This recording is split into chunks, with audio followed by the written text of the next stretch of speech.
Hey, welcome back to the channel. Right then, in today's video, we're going to be talking about something that's had quite a few people shaking their heads. We're going to break down everything surrounding Alex Marquez's crash at the 2026 French MotoGP. We'll cover how it all unfolded, what actually happened out on track, why he came off at the worst possible moment, and most interestingly of all, what Alex himself had to say about the whole incident. He actually called it a stupid mistake, in his own words. But was it genuinely stupid, or were there other factors at play? We're going to dig into all of it together. Do stick around until the end, because there's a section later on that will really get you thinking about the pressures of racing at MotoGP level. Before we get into the crash itself, we need to set the scene properly, because it makes the whole story far more interesting. Alex Marquez arrived at Le Mans in what you'd describe as cracking form. Why? Because at the previous round in Jerez, Spain, he had taken his first victory of the 2026 season, and with it, Ducati's first win of the campaign as well. This wasn't some minor result either. It was a proper, significant victory that had everyone in the paddock starting to talk about Alex as a genuine title contender. Picture the situation. Fresh off a win, momentum building nicely, confidence sky high, and then straight to Le Mans, one of the most iconic circuits on the entire MotoGP calendar. By rights, this should have been the perfect opportunity for Alex to prove that Jerez was no fluke. But as we all know, motorsport rarely follows the script we imagine for it. The trouble was apparent from the very first day of practice at Le Mans.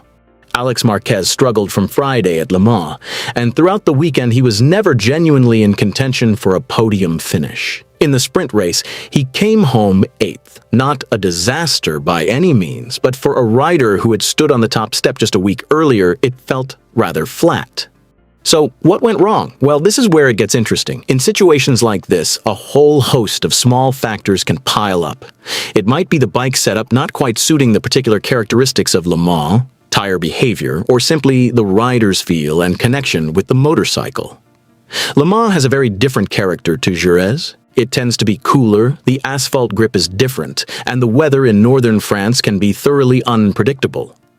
The bottom line is that Alex could sense from early on that this weekend was going to be a different sort of challenge altogether, and unfortunately that instinct proved correct.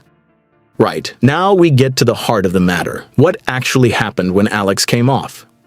Alex explained that he had likely taken turn 3 a touch too cautiously because he was concerned that his front tire was still a bit cold. That's actually a perfectly reasonable concern. Cold tires mean reduced grip, and if you push too hard into a corner before the rubber has come up to temperature, you're asking for trouble. The problem, however, was that because he was overly careful through turn 3, his position and momentum coming onto turn 4 weren't quite right. At turn 4, he opened up the throttle a bit more and lost the front end whilst the bike was in a wheelie. This is essentially a situation where the front tire loses traction at the very moment the throttle is applied too aggressively in an unstable position. The combination of backing off too much in one corner and then overcorrecting in the next was what caused the accident. In a fraction of a second, Alex's French Grand Prix was over. What genuinely earns Alex Marquez a great deal of respect here is the frankness with which he addressed the crash afterwards. He didn't blame the motorcycle, didn't point the finger at track conditions, and didn't mention the weather. He came straight out and said it plainly. It was a stupid mistake on my part, but fortunately, aside from a bump to the head, I wasn't hurt. That's quite a bold thing to say publicly. In the high-pressure world of professional motorsport, there's always a temptation to look for external reasons when things go wrong. Alex didn't do any of that. He owned the mistake entirely, and that speaks to a real maturity in his approach as a racing driver. On the subject of his physical condition, thankfully he came away relatively unscathed. Now let's zoom out a little because Alex's crash didn't happen in isolation. At Le Mans, Aprilia produced a historic result by finishing 1st, 2nd, and 3rd in the main race, while Ducati failed to get a single rider onto the podium. This wasn't just a one-off result, it was a clear signal that the 2026 season is genuinely competitive and that no team can afford to take anything for granted. Interestingly, though, Alex offered a rather measured take on Aprilia's performance. He acknowledged that Aprilia were competitive at Le Mans, but argued they didn't appear to have the same commanding advantage they seemed to carry at the start of the 2026 season. He also pointed out that Pecco Bagnaia had been on course for a podium and that Fabio Di Giannantonio was running quickly towards the end of the race. For Alex, the Le Mans result came down to small details rather than Ducati being comprehensively outpaced by Aprilia. And there was genuine optimism in his assessment of where Ducati stand. "We have to keep working and pushing, and that's it. But I think at Ducati we're closer than we were at the start of the year," he said. That tells you everything about his mindset. This is not a rider who is feeling sorry for himself. This is someone keeping their eye firmly on the larger picture. Now, here's the thing that makes this story all the more compelling. The very next round is Barcelona, and it's coming up this weekend.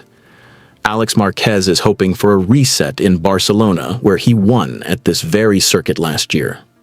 Barcelona is clearly a special venue for Alex. It's his home country, the crowd will be behind him, and crucially, it's a circuit where he has genuinely happy memories from the previous season. That combination of familiarity and emotional connection can be a powerful thing in motorsport. The fact that Le Mans and Barcelona follow each other in such quick succession could cut both ways, of course. On one hand, Alex hasn't had much time to put disappointment of Le Mans behind him. On the other, he doesn't have to wait long at all to put things right. In racing, momentum matters enormously, and Alex knows better than most that a single race weekend can change absolutely everything. If you think this crash was simply about one error at one corner, you're not wrong, but there's a deeper lesson worth considering here. First, in MotoGP, the line between caution and mistake is vanishingly thin. Alex was being careful through turn 3, and that very caution created the problem at turn 4. This isn't a question of lacking skill. It's about how extraordinarily difficult it is to make the right call in a matter of milliseconds whilst piloting a motorcycle at hundreds of kilometers per hour. Second, the momentum from a previous race offers no guarantees whatsoever. Winning at Jerez didn't make Le Mans straightforward. Every circuit has its own personality, and every race weekend is an entirely fresh challenge. Third, and perhaps most importantly, a world-class racing driver is measured not only by his victories, but by how he responds to setbacks and mistakes. Alex Marquez gave a fine example of exactly that. Acknowledge the error, learn from it, and look ahead to the next race. Now then, over to you. Do you think Alex Marquez can still mount a serious challenge for the 2026 World Championship title after that difficult weekend at Le Mans? Or do you reckon this could actually be the sort of setback that fires him up to come back even stronger in Barcelona and beyond? Drop your thoughts in the comments section below. I'm genuinely curious to read what you all think, particularly those of you who have been following MotoGP for years and have a real sense of how Alex's season might develop from here.